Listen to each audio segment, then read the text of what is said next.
હતી તમે બિલ્ડિંગ વિમાન તો ક્રેક થઈ ગયું, હવે એ તો અમે જઈએ ખેવાને, પણ જ્યારે બિલ્ડિંગની અંદર હતા તમે 15 થી 20 મિનિટ નીચે લોકોને લાવ્યા મેં, અને એ તો અમને 100% એ સમયે મેં હાજર હતા. પછી બધી ફાયર બ્રિગેડો અને પબ્લિક બધી સેવા માટે બહુ પબ્લિક આવી ગઈ છે.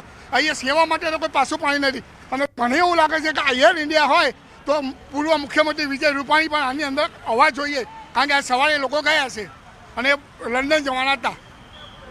હાલ અહીંયા કયા પ્રકારની પરિસ્થિતિ જોવા મળી? હવે તો ઠંડક થઈ ગયું છે, પણ હવે અમે ડેડ બોડીઓને હવે સાફ સફાઈ કરવા ડેડ બોડીઓ લઈ જવા માટે ઓછામાં ઓછું આની અંદર ડૉક્ટર હાઉસની અંદર ઓછામાં ઓછા 15-20 ડૉક્ટરોને કંઈક કલ્પના ના કરે એવી કંઈક બનાવ બની ચૂકેલો. અચ્છા, આપે જ્યારે અહીંયા આગળ આ પ્રકારની પરિસ્થિતિનું નિર્માણ જોયું ત્યારે કયા પ્રકારે અહીં લોકો મદદ માટે આવી પહોંચ્યા હતા, અને વહીવટી તંત્રની વાત કરીએ તો તે કયા પ્રકારની મદદ તંત્ર તમે જે વખત જે બનાવ બને એને 10 મિનિટે વહીવટી તંત્ર ફાયર બ્રિગેડ બધા અહીં આવી ચૂક્યા છે. વહીવટી તંત્રનો કોઈ અમારો રોલ ઓછો નથી, ફૂલ રોલ ભજવે છે એમને બધા. જ્યારે બનાવ બન્યો ત્યારે કયા દ્રશ્યો, કારણ કે આપે કીધું કે જોરદાર અવાજ આવ્યો ત્યારબાદ ચારે તરફ અંધારું છવાઈ ગયું, જે વખત બનાવ બન્યો વખતે પબ્લિકને ઉહાપોને કિકિયારો થતી હતી, ખબર જ નથી પડતી કે અહીં શું થઈ રહ્યું. અને અહીંયા ટોટલ બિલ્ડિંગો જો અહીંયા અંદર ફાયર બ્રિગેડની અંદર ઘરની અંદર ગેસના બાટલા બધું હજી ફાટે છે. 1-1.5 કલાક પહેલાં હું સૂઈ ગયેલો હતો અને એકદમ જબરજસ્ત બ્લાસ્ટ જેવો હતો.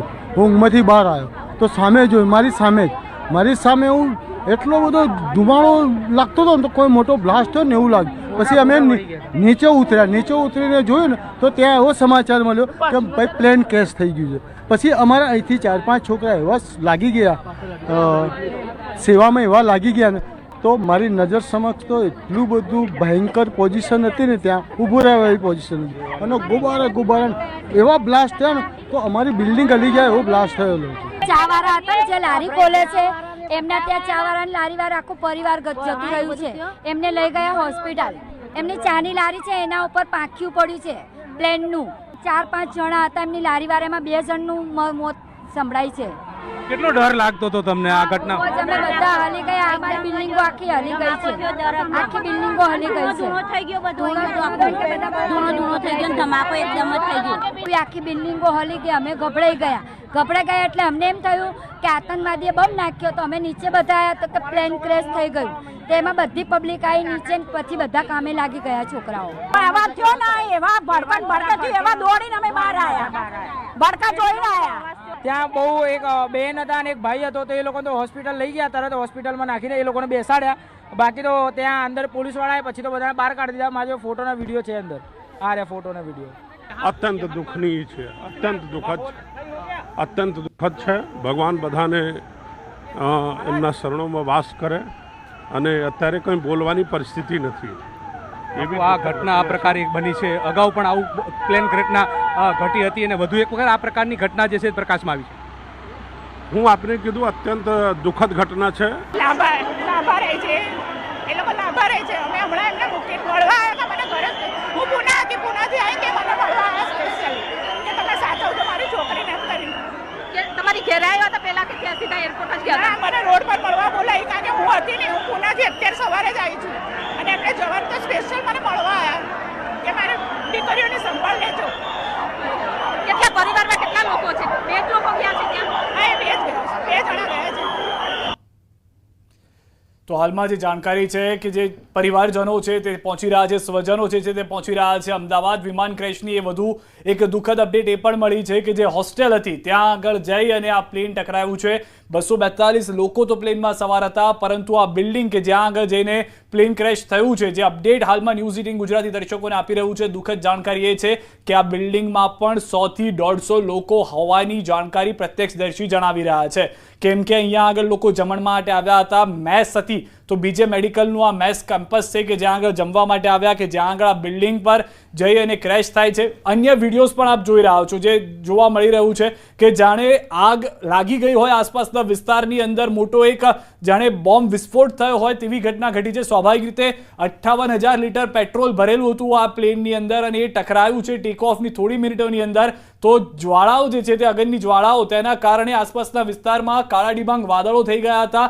લોકો બચાવવા માટે દોડ્યા, પરંતુ ક્યાં જવું, કોને બચાવવા, કેટલા લોકોને બચાવવા, એ સવાલ ઊભો થઈ રહ્યો હતો. સ્થાનિક જે તંત્ર છે તે પણ હાલમાં પ્રયાસમાં છે. 70 થી 80% જે થોડા સમય પહેલાની જાણકારી હતી, રેસ્ક્યુ કાર્ય પૂર્ણ કરવામાં આવ્યું છે. બિલકુલ, પરંતુ આ એટલું ઇઝી પણ નથી, કારણ કે જે રીતે અમે અલગ અલગ દ્રશ્યો બતાવી રહ્યા છીએ, જે મેચના અમે આપને દ્રશ્યો બતાવ્યા, જ્યાં જે ડૉક્ટરની જે તૈયારી કરી રહ્યા છે અથવા તો એ લોકો ત્યાં જમવા માટે, લંચ માટે પહોંચ્યા હતા, ત્યાં કેટલોક ભાગ પડ્યો છે પ્લેનનો, અને આ સાથે કેટલોક સોસાયટીમાં, આસપાસની સોસાયટીમાં, એટલે 100 મીટરની અંદર કેટલોક ભાગ છે. એરિયલ શોટ્સ અમે આપને બતાવી રહ્યા છે. એ કદાચ ફૂલ કરીને પણ આપ બતાવી શકો છો કે કઈ રીતે આ આખી જ્યારે દુર્ઘટના સર્જાઈ તે સમયના, કે આખા કહેવાય છે કે ધુમાડાના ગોટે ગોટા જે ઉડી રહ્યા છે, જે દ્રશ્યોમાં પણ દેખાઈ રહ્યું છે. અત્યંત ગંભીર પરિસ્થિતિ હતી. કેટલાક લોકો ઘરમાં હતા, કેટલાક લોકો, જે આપે સાંભળ્યું પણ ખરું કે અત્યારે પ્રત્યક્ષદર્શીઓનું પણ કહેવું હતું કે જોરદાર એવો બ્લાસ્ટનો અવાજ સંભળાયો, અને જે લોકો સૂતા હતા, પોતાની કામગીરી કરી રહ્યા હતા, તેઓ પણ દોડીને બહાર આવી ગયા કે થયું શું, એક્ઝેક્ટલી શું થયું, કોઈ એ સમય સમજી જ નહોતું શક્યું. અને અત્યારે પણ લોકો પોતાના પરિવારજનોની ભાળ મેળવવા માટે ત્યાં પહોંચી રહ્યા છે. પ્લેન દુર્ઘટનાને લઈને આ એક મોટા સમાચાર. જો કે આ સમય પણ, આ સ્થિતિ 15 થી 20 ડોક્ટરો કોલેજમાં હતા, પ્રત્યક્ષદર્શીનું કહેવું છે, અને ત્યાંથી બ્લાસ્ટનો અવાજ આવતો હતો, એટલે સિલિન્ડર બ્લાસ્ટના પણ અવાજ આવતા હતા, કારણ કે મેસ હતી એટલે જમવાનું ત્યાં બનતું હોય, અને માટે બ્લાસ્ટના અવાજ પણ આવતા હતા. હવે જે ડોક્ટર હતા તે હયાત છે નથી, એ હજુ આપણી પાસે આંકડો નથી પહોંચ્યો, પરંતુ પ્રત્યક્ષદર્શીઓ કહી રહ્યા છે કે જે રીતે આ પ્લેન ત્યાં પડ્યું હતું એને જોતા લાગતું નથી કે કદાચ ત્યાં હાજર હોય એ લોકો બચી શક્યા હોય. અને અત્યારના જે દ્રશ્યો પણ અંદરના પણ જે બીજે મેડિકલ મેચની અંદરના, એ સ્પષ્ટ કરી રહ્યા છે કે જે કાટમાળ જોવા મળી રહ્યો છે. બીજી કોઈ પરિસ્થિતિ ત્યાં આગળ જોવા નથી મળી રહી. આપણે પણ ભગવાનને પ્રાર્થના કરીએ, અને ન્યૂઝ 18 ગુજરાતી એ તમામ પ્રયાસ કરી રહ્યું છે કે કોઈ પણ ખોટી માહિતી ન જાય. 10 થી વધુ રિપોર્ટર્સની ટીમ ઘટના સ્થળ ઉપર છે, અલગ અલગ વિસ્તારમાં અમે રાખી છે, જેનાથી જે પણ અપડેટ્સ મળે તે અમે દર્શકો સુધી પહોંચાડી શકીએ, કારણ કે ન ફક્ત અમદાવાદ કે ગુજરાતના લોકો, દેશભરના લોકો, દુનિયાભરના લોકો જોઈ રહ્યા છે આ સમાચાર. પૂર્વ મુખ્યમંત્રી વિજયભાઈ રૂપાણીને લઈને પણ જાણકારી છે, એ કન્ફર્મેશન મળ્યું છે કે તેઓ આ જ પ્લેનમાં સવાર હતા, અને આ જ પ્લેનથી તેઓ લંડન જઈ રહ્યા હતા, કે તેઓ તેમના પરિવારજનોને મળવાના હતા. તેમના પત્ની અંજલિબેન લંડનમાં છે, તેમને તેડવા આવવાના હતા, તેવી પણ જાણકારી છે. પરંતુ કોઈ પણ વ્યક્તિ અત્યારના કોણ હતું, મૃત્યુમાં કોણ જીવે છે, તેનું અત્યારના કહેવું મુશ્કેલ થઈ રહ્યું છે, કારણ કે અનેક લોકોના, નથી કહેવું પણ કહેવું પડી રહ્યું છે કે અનેક લોકોના ચહેરા પણ ઓળખવા મુશ્કેલ થઈ રહ્યા છે. તેટલું બર્નિંગ, એટલે કે જે કહેવાય કે ઈજા થઈ ગઈ છે, તેઓને દાઝી ગયા છે તે રીતના, કે તેઓના ચહેરા પણ ઓળખી શકાય એમ નથી, તેઓને ઓળખવા મુશ્કેલ થઈ રહ્યા છે. અને અત્યાર સુધીનો જે આંકડો છે તે મૃત્યુનો 133નો છે. વધુ જે એક આંચકાજનક સમાચાર એ પણ મળ્યા કે ન ફક્ત પ્લેનમાં સવાર 242 લોકોને હવે ઓળખવાના છે, પરંતુ આ જે બિલ્ડિંગ સાથે જઈને પ્લેન ટકરાયું છે ત્યાં કોણ કોણ હતું, ત્યાં કેટલા લોકો હતા, હવે તે લોકોને પણ ઓળખવાના પ્રયાસ થઈ રહ્યા છે. આ બિલ્ડિંગના જે દ્રશ્યો છે કે ત્યાં આગળ પણ ડ્રેનેજ જે સિસ્ટમ છે, કારણ કે પ્લેન ટકરાયું છે, પાણીની જે લાઈન હતી તેને પણ નુકસાન થયું, અને જેટલું પાણી મારવામાં આવ્યું છે, જેટલું પાણી ચલાવવામાં આવ્યું છે, તે પણ આપ જોઈ રહ્યા છો કેટલું પાણી છે ત્યાં આગળ. પ્રત્યક્ષદર્શીઓ પાસેથી એ પણ અમને જાણવા મળ્યું કે જે રીતે આપણે પણ હમણાં થોડા સમય પહેલા પણ સાંભળ્યું કે ત્યાં એક ચાની કેટલી વાળો હતો, એ નાનો એવો ધંધો કરે છે, ચા વેચીને ગુજરાન ચલાવે છે.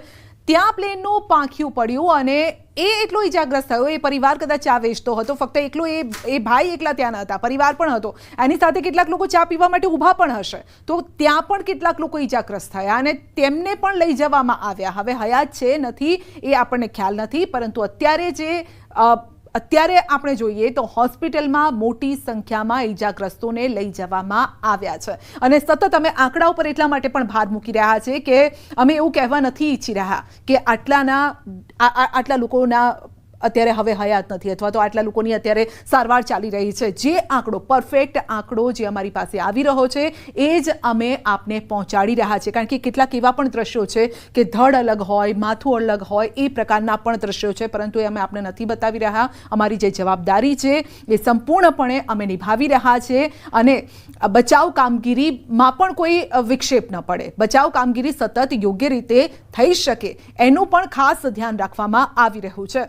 વિમાન દુર્ઘટનામાં આગ લાગ્યા બાદ આખું ક્રેશ થઈ ગયું, અલગ અલગ જગ્યા પર તેનો કાટમાળ પડી ગયો, અને તેની સાથે જ હવામાં જ જ્યારે ક્રેશ થયું હોય, અથવા તો હવામાં જ્યારે આગ લાગી હોય, આગ લાગ્યા બાદ ક્રેશ થયું, અને જે મુસાફરો હતા એ પણ જમીન પર પટકાયા હતા. કેટલોક ભાગ જે મેડિકલ કેમ્પસ હતું, એનું જે બિલ્ડિંગ હતું, જે મેસ છે ત્યાં પડ્યો છે, કેટલોક ત્યાં જ અટકીને ફસાઈ ગયો હતો. એવા પણ દ્રશ્યો અમે આપને બતાવી રહ્યા છે કે જ્યાં વિમાનનો જે કેટલોક ભાગ છે ત્યાં ફસાઈ ગયો છે અને ત્યાં ફિક્સ થઈ ગયો, એટલે કેટલાક મુસાફરો ત્યાં પણ પડ્યા હશે, ત્યાં